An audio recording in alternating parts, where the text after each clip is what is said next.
बिस्मिल्लाहिर्रहमानिर्रहीम अस्सलाम वालेकुम। खाने शाने व्लॉग में खुशामदीद। इंशाल्लाह आप सब लोग बखैर आफियत होंगे। आज मैं आपके साथ मैजिकल बीफ शामी कबाब की रेसिपी शेयर कर रही हूँ, जिसके लिए ना आपको मशीन की ज़रूरत है और ना बहुत सारे माल मसाले की।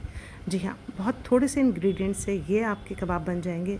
और ये कैसे बनेंगे मैं आपको नहीं बताऊँगी, बल्कि रेसिपी आपको बताएगी कि ये शामी कबाब कैसे बनते हैं।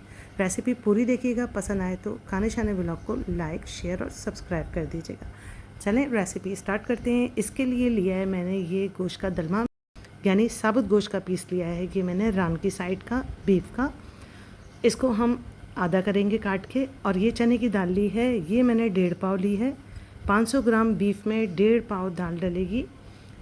और इसके अंदर जाएंगी लाल साबुत मिर्चें जो मेन इंग्रेडिएंट है, और लहसुन और अदरक। लहसुन की 1 पोती लेंगे, अदरक इसमें से हम आधा लेंगे बस। इसके अलावा आपको कुछ भी नहीं चाहिए नमक के सिवा, यानी इसमें सिर्फ बेसिक इंग्रेडिएंट्स जाएंगे। तो अब ये दलमा जो है इसको हम मेजर कर लेते हैं। हमें इसमें से सिर्फ 500 ग्राम यानी आधा किलो गोश्त चाहिए।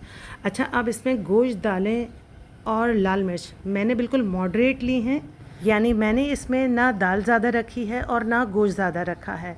बिल्कुल बराबर गोश्त और दाल की मकदार बनेगी। जब ये कबाब आप पूरे देखेंगी तो आपको अच्छे से अंदाज़ा हो जाएगा कि ये किस तरह के कबाब बने हैं। फिर आप चाहें तो इसके अंदर दाल ज़्यादा कर सकती हैं या गोश्त का ज़्यादा कर सकती हैं, जिस तरह की भी आपकी घर की रिक्वायरमेंट हो आप वैसे बना सकती हैं। अच्छा जनाब, इसमें से मैंने जो छिछड़े टाइप की चर्बी थी वो निकाल दी है, और ये मोटी वाली जो सख्त वाली चर्बी होती है ये मैंने छोड़ दी है, क्योंकि ये पिघल के घी बन जाएगी और इसकी वजह से हमारे कबाब जो है वो बहुत ही जूसी और चिकने बनेंगे। तो इसे हमें काटना नहीं है, साबुत ही डाल देना है। लेकिन अगर आपके पास 2.5 से 3 घंटे नहीं हैं तो आप इसके 4 टुकड़े करके डाल दीजिएगा। लेकिन प्लीज़ इससे छोटे टुकड़े नहीं कीजिएगा, वरना जैसे मैं आपको कबाब सिखा रही हूँ ऐसे नहीं बन सकेंगे। अब दाल हमें भिगोनी नहीं है, सिर्फ धो के डालनी है, ये चीज़ अच्छे से याद रखिएगा। और अब लाल मिर्चें ऐड कर देंगे इसमें। अदरक को हम छोटा छोटा सा काट लेंगे, बिल्कुल रफली काटेंगे, कोई हार्ड एंड फास्ट नहीं है। आपके पास मोटा वाला ग्रेटर है, आप मोटे वाले ग्रेटर से काट के डाल दीजिएगा। और लहसुन मैंने जस्ट छील के धो लिया है और एज इट इज़ डाल देंगे। इस सारे मसाले को 2.5 से 3 घंटे पकना है, इसलिए नो मैटर आप बारीक काटें या मोटा काटें, बस ये 4 चीज़ें इसमें चली गई। और नमक जो कि मेन इंग्रेडिएंट है, ये आप अपने टेस्ट के अकॉर्डिंग डालिएगा। मैंने तकरीबन 1.25 टेबल स्पून जो है वो लिया था नमक। और ये हल्की सी हल्दी डालिए इसके बेनिफिट्स की वजह से, और इस वजह से कि बहुत खूबसूरत सा कलर आएगा। पानी डाल रही हूँ इतना कि ये पूरा कवर हो जाए, ठीक है। अगर आपको लगे कि पानी ड्राई हो रहा है तो इसमें उबाल के थोड़ा सा पानी डाल दीजिएगा, बहुत ज़्यादा पानी डालने से गुरेज कीजिएगा। यहाँ पे मेरा चिकन के साथ जो मैंने आलू गोश्त बनाया है वो बिल्कुल तैयार हो गया है। खाना भी तो खाना है, पेट भी भरना है, इसलिए खाना भी साथ साथ तैयार हो रहा था मेरा, जो कि माशाल्लाह तैयार हो गया है। तो जनाब इसमें उबाल आ गया है, तेज़ आंच कर दी थी शुरू में मैंने, और अब इसकी आंच कर दूंगी बिल्कुल बारीक। और उसके बाद 2 घंटे बाद चेक करूंगी मैं, अगर नहीं गला होगा दलमा तो इसको मैं 1 घंटे और पकने दूंगी, क्योंकि हमें बिल्कुल नरम और मुलायम सा गोश्त चाहिए। तो जनाब 3 घंटे बाद इसे हम चेक कर लेते हैं कि हमारा गोश्त गल गया है कि नहीं। तो ये बहुत अच्छे से गल गया है, जैसा हमें चाहिए था। हमें इसी तरह मक्खन मलाई की तरह और मुलायम सा गोश्त चाहिए, क्योंकि हमें मशीन में नहीं डालना इसे। हमें क्या करना है ये हम आगे चल के देखेंगे। तो अब ये जो चर्बी पिघल नहीं सकी है उसे इस तरीके से निकाल दीजिए, क्योंकि वो घुलेगी भी नहीं और पिसेगी भी नहीं। और जो दलमा है वो अभी नरम है गोश्त, तो इसको इसी स्टेज के ऊपर इस तरीके से कांटे से आप रेशा रेशा कर लीजिए, अलग कर लीजिए। लहसुन मैं आपको चेक करा देती हूँ कि साबुत लहसुन देख के कोई अगर हैरान हो रहा हो तो वो देख ले कि लहसुन बिल्कुल हलवा हो चुके हैं।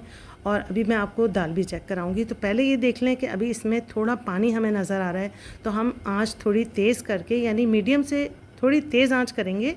और इसके सर पे खड़ी रहिएगा, बिल्कुल भी हटिएगा नहीं, क्योंकि 3 से 4 मिनट की और बात है। अब ये दाल देखिए आप किस तरह मक्खन मलाई हो गई है, इस वजह से मैंने नहीं भिगोई थी। देखा आपने, अगर हम भिगो देते तो ये बहुत ही ज़्यादा बिल्कुल मैशी हो जाती, जो हमें नहीं चाहिए। नमक चेक कर लिया मैंने, बिल्कुल एक्यूरेट है, मिर्च भी और नमक भी।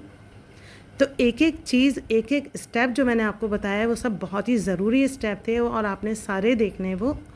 तो अब यहाँ पे आप देख लीजिए कि पानी जो एक्स्ट्रा था वो ड्राई हो चुका है, लेकिन जो हमारा ये मसाला है ये बिल्कुल ड्राई नहीं करना, इसे थोड़ा लूज़ ही रहने देना है और ठंडा होने के लिए छोड़ देना है।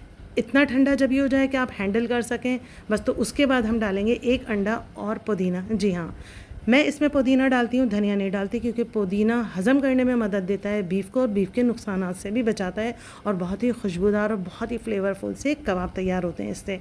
तो जनाब पुदीने की हम डंडियाँ अलग कर लेंगे, धो लेंगे और साबुत डाल देंगे, क्योंकि आगे इसे हमें घोटना है।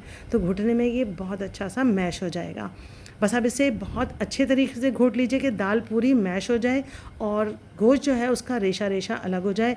बाकी इन दोनों को यकजान करने के लिए इसे हाथों से हम अच्छे तरीके से मिलाएंगे, यकजान करेंगे और उसका हर रेशा जो है वो अलग करेंगे, क्योंकि हाथों से जो काम होता है वो ना मशीन कर सकती है और ना कोई और चीज़। हाथों से एक एक चीज़, एक एक रेशा चेक करती जाइए और इस तरीके से अलग करते जाइए, तो देखिए आपके कबाब कैसे बनेंगे, आपको यहीं अंदाज़ा हो रहा होगा।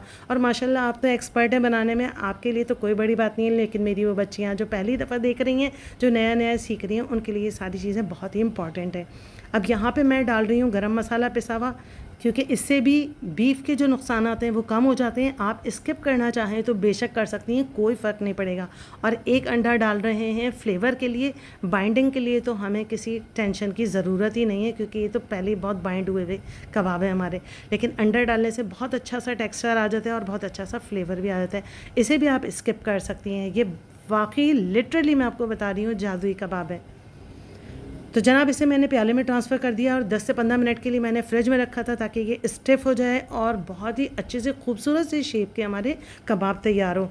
तो इस तरह की ट्रे ले लीजिए जो आपके फ्रीज़र में अच्छे से एडजस्ट हो जाए, और फिर इतना हम कबाब का मसाला लेंगे जितने बड़े हमें कबाब बनाने हैं, और इसे पहले गोल कर लेंगे ताकि गोल मटोल से हमारे कबाब बने, टेढ़े मेढ़े से ना बने। और हथेली और अंगूठे की मदद से, जैसे आप देख रही हैं, इस तरह से रोल करती जाइए तो बहुत अच्छे से कबाब बन जाएंगे। एक दफ़ा फिर मैं आपको याद दिला रही हूँ कि ये आपके लिए नहीं है, क्योंकि आप हैं एक्सपर्ट, ये सिर्फ नई बच्चियों के लिए मैं टेक्निक्स बता रही होती हूँ सारी। तो आप ज़रा इस मसाले को चेक कीजिए कितना रेशा है इसके अंदर। तो आपको इसमें कुछ भी एक्स्ट्रा चीज़ डालने की ज़रूरत नहीं है, आप बस यही चंद चीज़ें डालिए और फिर आपके कबाब जादुई बने हैं कि नहीं बने आपको ख़ुद पता चल जाएगा। तो बस इस तरह से टिकिया बनाते जाएंगे और ट्रे में एक लेयर लगा देंगे। एक लेयर लगाने के बाद प्लास्टिक की शीट इसके ऊपर मैंने बिछाई है, ताकि इसके ऊपर जो दूसरी लेयर मैं लगाऊं वो आपस में चिपके नहीं, वरना कबाब टूट जाएंगे निकालते वक्त। तो चले इतनी देर में मैं दूसरी लेयर के कबाब तैयार करती हूँ। मैंने तेल गरम करके इसमें कबाब डाल दिए हैं ताकि मैं आपको भी डिस्प्ले कर सकूँ, वरना तो मैंने ये सारे फ्रीज़ करने के लिए बनाए थे। मेहमान आते हैं, कोई भी दावत होती है, या किसी वक्त कोई खाना बच्चों को, फैमिली को अच्छा नहीं लगता, तो झटपट से कबाब निकालें, बन कबाब बनाइए या ऐसे ही पराठे के साथ दे दीजिए, बड़े शौक़ से खा लेते हैं।